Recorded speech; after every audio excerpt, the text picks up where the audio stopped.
1999년, 지금으로부터 무려 25년 전, 심슨 한 편을 보면 아주 소름 끼치는 장면이 나옵니다. 호머 심슨이 타고 있는 차가 보이시죠? 바로 전기차입니다. 그 당시 사람들은 그 장면을 보고 웃었습니다. 전기차? 휘발유차도 빡빡하게 굴러가는데 배터리로 차를 굴린다고? 그건 만화니까 가능한 거지. 모두가 장난처럼 황당한 설정이라며 웃어 넘겼죠. 그런데 지금은 어떤 상황이 벌어지고 있나요? 2020년 한 해 동안 테슬라 주가는 무려 743% 폭등했습니다. 말 그대로 상상도 못한 기적 같은 숫자죠. 그리고 그 주인공 일론 머스크는 순식간에 세계 최고 부자가 되어버렸습니다. 만약 1999년에 누군가가 앞으로 20년 뒤엔 전기차 회사가 세계 자동차 산업을 뒤집고 그 회장의 재산이 전 세계 1위가 된다라고 말했다면 아마 사람들은 이렇게 말했을 겁니다. 야, 그건 영화나 애니메이션에서나 가능한 소리야. 그런데 심슨은 이미 그걸 보여줬던 겁니다. 심슨을 보고 테슬라를 샀던 초기 투자자들은 부자가 됐죠. 더 놀라운 건 거기서 끝이 아니라는 겁니다. 심슨은 자율주행 기능까지 등장시켰습니다. 운전대에 손을 얹지 않고 차가 스스로 도로를 달리는 장면. 1999년에 그걸 본 시청자들은 황당해서 피식 웃었겠죠. 야, 차가 알아서 운전한다고? 그럼 운전면허는 뭐 하러 따? 하지만 지금 우리는 매일 뉴스에서 봅니다. 테슬라 오토파일럿, 구글 웨이모, 애플카 프로젝트. 실제로 자동차가 스스로 운전하는 시대가 눈앞에 다가온 겁니다. 만약 그 시절 누군가가 앞으로는 사람이 운전대를 잡지 않아도 된다. 차가 알아서 길을 찾는다고 말했다면 주위 사람들은 그를 정신병원으로 보냈을지도 모릅니다. 그런데 심슨은 이미 그 장면을 그려냈습니다. 여기서 끝이 아닙니다. 심슨은 단순히 전기차와 자율주행만 보여준 게 아니라 심지어 충전소 부족 문제까지 다뤘습니다. 호머가 전기차 충전소를 찾아 이곳저곳을 헤매는 장면이 나옵니다. 당시에는 그냥 웃긴 에피소드였죠. 하지만 지금 전기차 오너들, 특히 테슬라 차주들이 가장 크게 공감하는 불편이 뭡니까? 바로 충전소 부족입니다. 심슨은 무려 22년 전에 지금의 현실을 거의 똑같이 농담처럼 보여준 겁니다. 지금 전 세계 자동차 산업은 빠르게 바뀌고 있습니다. 테슬라뿐만이 아닙니다. 폭스바겐, 벤츠, 현대, 토요타까지 내연기관차 대신 전기차로 방향을 틀고 있습니다. 이미 여러 나라가 공식적으로 발표했죠. 2030년 이후에는 내연기관차 판매를 아예 금지한다. 이제 휘발유차는 점점 박물관으로 들어갈 운명이 된 겁니다. 다시 말해 심슨이 그려냈던 상상 속 장면이 이제는 국제정책이 되고 인류의 생활 방식 자체를 바꿔버린 겁니다. 여러분, 여기서 중요한 질문을 던져봅시다. 이게 단순한 우연일까요? 아니면 정말 미래를 예언한 걸까요? 심슨은 1999년에 전기차, 자율주행, 충전소 문제를 이미 보여줬습니다. 그리고 그 모든 건 지금 우리의 현실이 되어버렸습니다. 그렇다면 아직 펼쳐지지 않은 심슨의 장면들, 아직 오지 않은 예언들은 과연 무엇일까요? 여러분, 지금부터 제가 말씀드릴 이야기를 듣고 나면 밤에 잠이 오지 않을 겁니다. 34년 동안 방영된 한 애니메이션이 우리의 미래를 정확히 예측해왔다는 사실, 혹시 믿으실 수 있나요? 더 소름 돋는 건 이 애니메이션이 지금 우리에게 말하고 있는 것들입니다. 비트코인, XRP, 시바이누, 그리고 아직 공개되지 않은 어떤 코인에 대한 이야기까지 말이죠. 과연 이것이 우연일까요? 아니면 정말로 심슨의 제작진들이 미래를 내다보는 특별한 능력이 있는 걸까요? 지금부터 그 충격적인 진실을 파헤쳐 보겠습니다. 1989년 12월 17일 한 가족의 이야기가 시작됩니다. 그 누구도 몰랐죠. 이들이 미래를 내다보는 예언자가 될 줄은 말입니다. 하지만 34년이 지난 지금 우리는 알고 있습니다. 심슨이 단순한 애니메이션이 아니라는 것을요.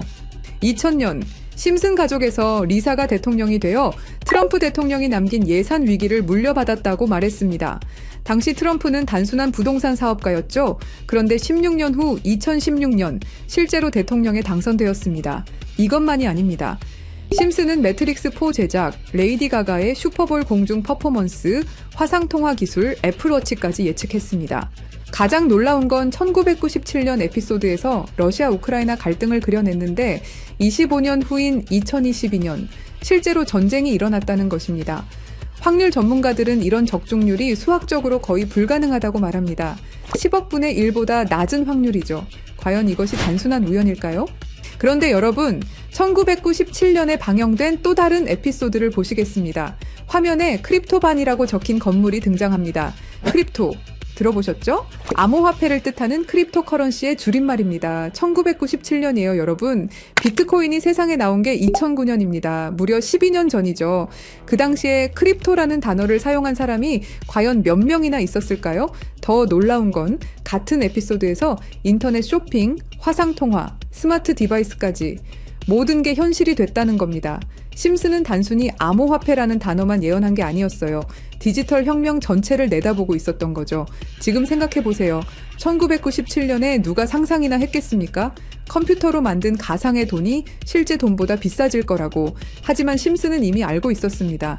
크립토의 시대가 올 것이라는 걸 말이에요. 그리고 지금 심슨은 더 구체적인 것들을 우리에게 말하고 있습니다.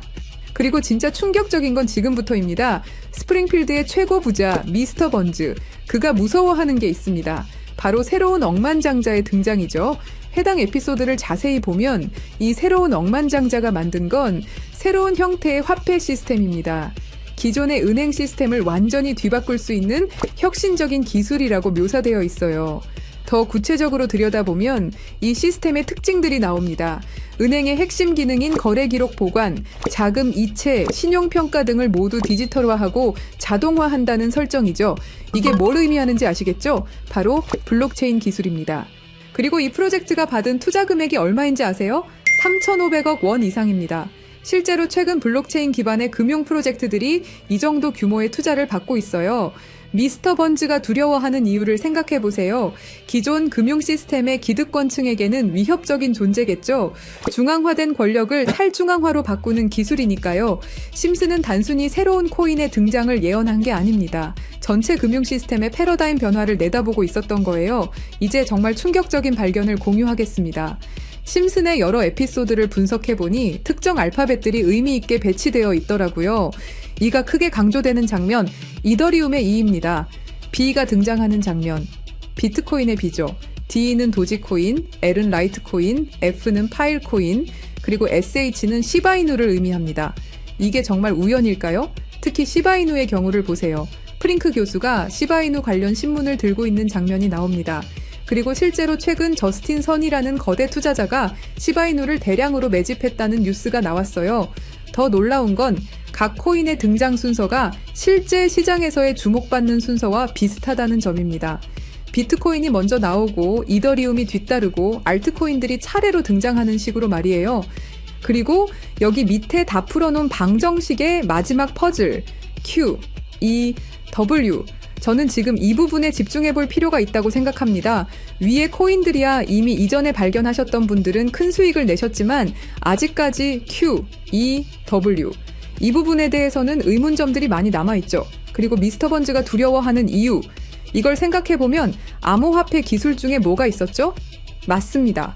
금융권들이 두려워하는 기술인 디파이와 스마트 컨트랙트가 있겠죠. 그럼 이 칠판의 Q, E, W는 무엇을 의미하느냐 이겁니다. 그리고 저희 팀이 지속적으로 파본 결과 리스트들이 하나둘 정리되면서 제일 유력한 하나가 들어왔습니다. 그리고 Q, E, W는 세 가지 코인이 아니라 세 가지를 교집합시킬 수 있는 단서였던 것도요. 일단 Q는 QIB 그룹이라고 불리는 중동 카타르의 대표적인 이슬람 금융기관이 있습니다. 글로벌 금융시장에서도 영향력이 굉장히 좋은 것으로 알려져 있고 더 중요한 건 QIB가 이미 2019년부터 블록체인 기반 무역금융 플랫폼 개발에 투자해왔다는 사실입니다. 그리고 E는 당연히 디파이와 스마트 컨트랙트의 넘버원 이더리움이고요. 최근에 다시 한번 이 분야가 떠오르고 있다는 사실을 아셔야 되고 특히 국경 간 송금과 무역 결제에서 스위프트 시스템의 강력한 대안으로 부상하고 있습니다. 마지막 W는 인도의 최대 거래소 와지르X입니다. 인도 암호화폐 거래소 중에서는 단연 1등이고 인도를 넘어서 글로벌 거래소로 평가받고 있죠. 그리고 놀랍게도 이 세 개의 카테고리를 집요하게 파봉열과 교차되는 하나의 지점을 발견했습니다. Q, E, W 중 먼저 Q를 보시면 카타르는 2018년 이후 중앙은행 및 금융당국이 암호화폐 관련 어떤 서비스도 제공하지 못하게 전면 금지했습니다. 그렇게 까다롭던 카타르가 이제 슬슬 변화의 바람이 불기 시작했는데요. 다시금 블록체인 기술을 사용할 수 있는 방안을 모색 중이고 금지를 풀고 암호화폐로 하여금 새로운 시대를 받아들일 준비를 하고 있습니다. 그 이유는 뭘까요? 단순히 트럼프 때문만이 아닙니다.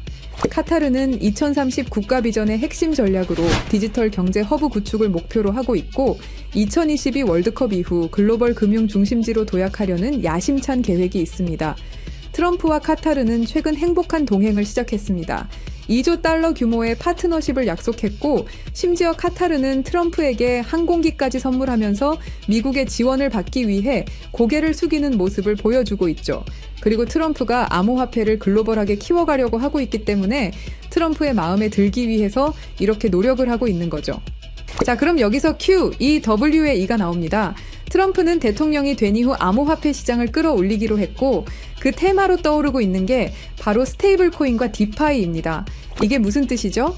이제 금융시장에 새로운 시대가 올 수 있다는 뜻이고 더 중요한 건 중동 아시아 간 송금 시장에서 기존 은행 네트워크를 우회할 수 있는 인프라가 구축되고 있다는 겁니다. 트럼프 일가가 이더리움을 싹쓸이 할 정도로 이 시장에 진심인 거, 이 시장에 오래 계셨던 분들이라면 모를 리가 없죠. 자, 그럼 위에 말씀드렸던 E는 이더리움이죠. 금융시장과의 합을 이야기하는 겁니다. 그리고 바로 W는 인도의 암호화폐 거래소 와지르 X를 뜻하는데요. 2025년 현재 인도가 세계에서 가장 활발한 암호화폐 도입 국가라는 사실 모르셨죠? 인도 내에서 이더리움은 가장 많이 사용되는 암호화폐 중 하나이고 디파이, 스마트 컨트랙트 등 다양한 분야에서 실질적인 활용이 이루어지고 있고 특히 인도 정부가 추진 중인 디지털 루피와의 연동을 위한 테스트베드 역할을 하고 있습니다. 그런 인도의 최대 거래소가 와지르 X입니다. 그리고 이 모든 걸 이어주는 하나가 더 남아 있습니다. 2025년 2월 인도와 카타르는 공식적으로 전략적 파트너십으로 관계를 격상했습니다. 양국은 암호화폐를 필두로 에너지, 인프라, 기술, 스타트업, 스마트시티 등 다양한 분야에서 대규모 투자와 협력을 확대하고 있고 더 주목할 점은 양국이 달러를 우회한 직접 결제 시스템 구축에 합의했다는 사실입니다. 그러니까 한마디로 칠판에 써진 Q, E, W의 모든 것이 암호화폐 그리고 각 국가 간의 연결점을 제공해 준다는 거죠. 그리고 소름 돋는 부분, since 2015, when ANP went bankrupt라고 써진 부분 보이시죠? 이건 와지르 X의 해킹 피해를 정확하게 예언하고 있는데요. 작년 7월 해킹 피해로 피해액이 무려 3,200억이 넘고요. 이 사건으로 지금 와지르 X는 거의 파산 수순에 들어갔죠. went bankrupt 파산했다로 해석할 수 있고 더 중요한 건 이 사건이 중앙화 거래소의 근본적 취약성을 드러냈다는 점입니다. since 2015년은 와지르 X 창업자들이 처음 만났던 시기이면서 동시에 글로벌 송금 시장에서 혁신적 변화가 시작된 원년이기도 하죠. 정확하게 예언하고 있다는 걸 알 수 있습니다. 그리고 이 모든 해킹의 피해액을 이더리움으로 전환했죠. 자, 이렇게 모든 것들이 맞아 떨어져 가고 있는데 그럼 여기서 말하는 게 이더리움이냐? 그건 아닙니다. 진짜 답은 바로 이겁니다. Q, E, W가 모두 이 코인으로 수렴되는 완벽한 이유를 말씀드리겠습니다. 이 코인은 중동에서 가장 활발히 채택되고 있습니다. 카타르 QIB 그룹은 이 코인의 지분 증명 방식이 이슬람 금융 원칙에 완벽히 부합한다고 판단했죠. 몇 년 전부터 구축된 중동 파트너십이 이걸 뒷받침합니다. 이 코인의 최대 강점은 비트코인의 안정성과 이더리움의 스마트 계약을 결합한 하이브리드 구조입니다. 이더리움 가상머신 호환으로 기존 디파이 프로토콜을 그대로 사용하면서도 더 빠른 속도와 낮은 수수료를 제공할 수 있죠. 인도는 이 코인의 최대 사용국 중 하나입니다. 디지털 루피 프로젝트에서 이 코인의 엔터프라이즈 솔루션이 핵심 인프라로 검토되고 있고 와지르 X 해킹 사태 이후 더욱 안전한 대안으로 주목받고 있습니다. 종합해보면 카타르의 할랄 금융 자본, 이더리움의 디파이 기술, 인도의 거대한 시장이 이 코인의 플랫폼에서 융합되면 서구 중심 금융 시스템을 우회하는 새로운 아시아, 중동, 아메리카의 금융 블록이 탄생합니다. 이게 바로 심슨이 10년 전부터 예견한 시나리오고 그 중심에 이 코인이 있는 거죠. 그리고 제일 중요한 사실은 이 코인이 업비트에도 상장이 돼 있다는 사실입니다. 그래서 이 코인을 여러분께 공유 드릴 건데요. 지금 차트를 보시면 아시겠지만 2021년 불장 이후 너무도 수상하리만큼 몇 년간의 횡보를 보이고 있죠. 이게 뭘 의미할까요? 저는 엄청난 폭발의 힘을 모으고 있는 것이다 라고 보고 있습니다. 거기다 최근에 이란, 이스라엘 갈등으로 홍해와 호르무즈 해협 무역 항로가 위험해진 거 아시죠? 전 세계 석유 운송의 20%가 지나가는 핵심 루트가 막힐 위기죠. 물리적 무역 항로가 막히면 카타르가 디지털 금융 네트워크로 우회 전략을 선택할 수 있는데요. 그럴 때 이 코인이 할랄 파이낸스 호환성에서 완벽한 해결책이 될 수 있고요. 그럼 자연스럽게 카타르와 인도 거래에서 에너지 대금을 이 코인으로 결제가 가능하고요. 인도의 디지털 루피를 이 코인 기반으로 확장 가능합니다. 그럼 중동 전체가 제재 우회용으로 새로운 결제 시스템을 찾기 시작할 거고 당연히 이 코인이 선택될 확률이 높다는 거죠. 자, 그래서 제가 엄청난 시간을 들여서 파헤친 이 코인 여러분들에게 한 분도 빠짐없이 공유 드릴 건데요. 공유 드리기 전에 구독과 좋아요 한 번씩 눌러주시길 부탁드리겠습니다. 여러분들의 클릭 한 번이 제 채널 성장에 엄청난 도움이 되기 때문에 기브앤테이크 꼭 부탁드리고요. 댓글에 시작이라고 남겨주시고 화면에 보이시는 영상 설명란과 고정 댓글에 있는 링크를 통해서 간단한 양식 작성해 주시는 모든 분들에게 이 코인 한 분도 빠짐없이 알려드릴 것을 약속드립니다. 암호화폐 시장은 우리가 생각하는 것 이상으로 숨겨진 계획들이 많습니다. 그리고 이건 그 수많은 계획 중에 하나일 뿐입니다. 저희 팀은 계속해서 파헤쳐 나갈 것이고 그 모든 여정을 구독자 여러분과 함께 하겠습니다. 감사합니다.